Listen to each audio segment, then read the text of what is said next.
Hello. आज हम बात करते हैं यूपीएससी पर।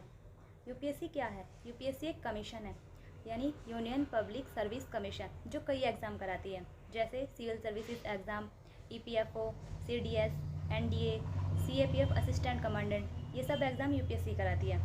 इनमें जो सिविल सर्विसेज एग्ज़ाम है उनमें कई एग्ज़ाम होते हैं, जैसे आईएएस, आईपीएस, आईएफएस, आईआरएस, ये सब एक साथ एग्ज़ाम होते हैं सिविल सर्विसेज एग्ज़ाम के अंतर्गत। इनमें जो आईएएस, आईपीएस और आईएफएस, ये तीनों सेवाएं होती हैं, ये ऑल इंडिया सर्विसेज होती हैं। अब बात करते हैं यूपीएससी सिविल सर्विसेज एग्ज़ाम के फॉर्म के बारे में। फॉर्म इसके फरवरी में आते हैं और उसका जो प्रीलिम्स एग्ज़ाम होता है वो होता है या तो मई के लास्ट में होता है या फिर जून के स्टार्टिंग में होता है। एक प्रीलिम्स एग्ज़ाम में 2 पेपर होते हैं। एक सुबह की मीटिंग में जो होता है जनरल स्टडीज़ पेपर 1, उसमें 100 क्वेश्चन होते हैं और 200 नंबर का पेपर होता है। और एक होता है शाम की मीटिंग में जो होता है जनरल स्टडीज़ पेपर 2, जिसे हम सी कहते हैं, जो फर्स्ट पेपर का सिलेबस होता है।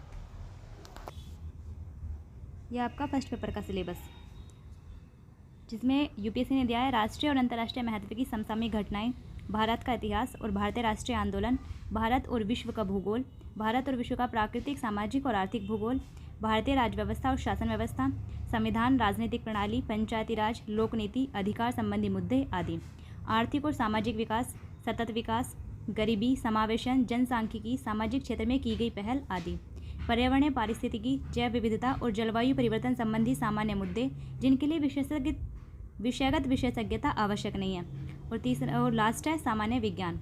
यह है आपका फर्स्ट पेपर का सिलेबस। यह पेपर 2, जिसमें दिया गया है comprehension, interpersonal skill including communication skill, logical reasoning and analytical ability, decision making and problem solving, general mental ability, basic numeracy, numbers and their relations, order of magnitude, ETC class 10th level का, data interpretation, charts, graphs, tables, data sufficiency, ETC, ये भी class 10th के। Second paper जो है वो qualifying होता है, उसमें 33% नंबर लाने अनिवार्य होते हैं। अगर आप फर्स्ट पेपर के अकॉर्डिंग जो मेरिट बनती है, अगर आप उसे क्लियर भी कर रहे हैं और अगर सेकंड पेपर में आप फेल हैं, उसमें 33% नंबर नहीं है, तो आप प्रीलिम्स क्लियर नहीं कर पाएंगे। इसलिए प्रीलिम्स क्लियर करने के लिए फर्स्ट पेपर की कट ऑफ और सेकंड पेपर में 33% नंबर लाने ज़रूरी होते हैं। अब आते हैं मेंस के पेपर पर। अब आते हैं मेंस के सिलेबस पर। मेंस का जो एग्ज़ाम होता है वो होता है सितंबर-अक्टूबर में। उसमें जो फर्स्ट पेपर होता है वो होता है निबंध का, यानी एस्से। उसके बाद होता है जनरल स्टडीज़ पेपर 1, जिसमें आता है इंडियन हेरिटेज एंड कल्चर, यानी भारतीय विरासत और संस्कृति, history and geography of the world, विश्व का इतिहास और भूगोल, और सोसाइटी यानी समाज। ये आते हैं पेपर फर्स्ट में। यह है पेपर फर्स्ट का सिलेबस ओवरऑल। अब बात करते हैं पेपर सेकंड की, यानी जनरल स्टडीज़ पेपर 2, जिसमें आता है गवर्नेंस यानी शासन व्यवस्था, कॉन्स्टिट्यूशन, संविधान, पॉलिटी, राज व्यवस्था, सोशल जस्टिस, सामाजिक न्याय और इंटरनेशनल रिलेशन, अंतर्राष्ट्रीय संबंध। ये पेपर 2 का सिलेबस है। पेपर थर्ड पर, जिसमें आता है science and technology, economic development, biodiversity, environment, security and disaster management, यानी प्रौद्योगिकी, आर्थिक विकास, जैव विविधता, पर्यावरण, सुरक्षा और आपदा प्रबंधन। यह पेपर थर्ड का सिलेबस।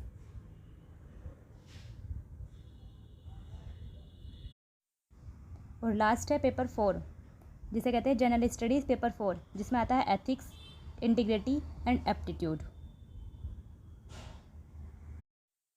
उसके बाद होते हैं कंपलसरी एग्ज़ाम, जो सबके लिए होते हैं। इसमें एक होता है इंग्लिश का कंपलसरी एग्ज़ाम, दूसरा होता है कोई भी भाषा, जो संविधान की 8वीं अनुसूची में है उससे रिलेटेड कोई भी भाषा। ये सिर्फ पास करने अनिवार्य होते हैं, दोनों 300-300 नंबर के होते हैं। और जो हमारे जनरल स्टडीज़ पेपर होते हैं वो होते हैं 250-250 नंबर के। और उसके बाद होता है हमारा ऑप्शनल का पेपर। जो ऑप्शनल पेपर होता है वो सबका अलग अलग होता है, और उसमें 2 पेपर होते हैं, दोनों 250-250 नंबर के होते हैं। और अंत में होता है इंटरव्यू, जो आप इन सभी एग्ज़ाम को पास कर लेंगे मेंस के बाद, उसके बाद आता है आपका इंटरव्यू।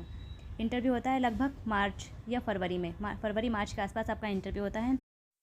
इंटरव्यू होता है 275 नंबर का। उसके बाद ओवरऑल जो मेरिट बनती है वो बनती है कुल 2025। हमारी यूपीएससी की फुल जर्नी, यहाँ तक आपके एग्ज़ाम कंप्लीट होते हैं।